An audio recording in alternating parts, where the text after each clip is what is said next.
而家我哋嚟示範以市場價格進行交易嘅步驟。喺市場價格選擇你想交易嘅項目，按兩下買入價或者賣出價，或者喺市場價格畫圓浮式價格表按右鍵。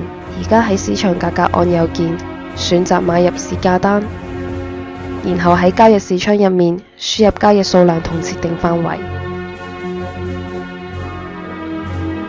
設定範圍係指設定成交價嘅變動範圍，平台嘅預設值係0。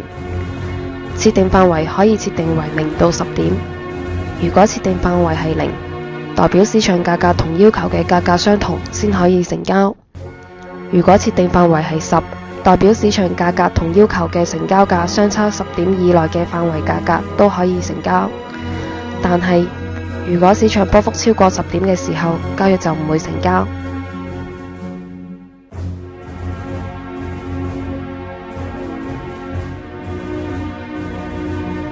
最後按新增就可以送出交易嘅要求。新嘅交易會出現喺等候批示單嘅視窗，等待伺服器確認之後就完成整個交易嘅步驟。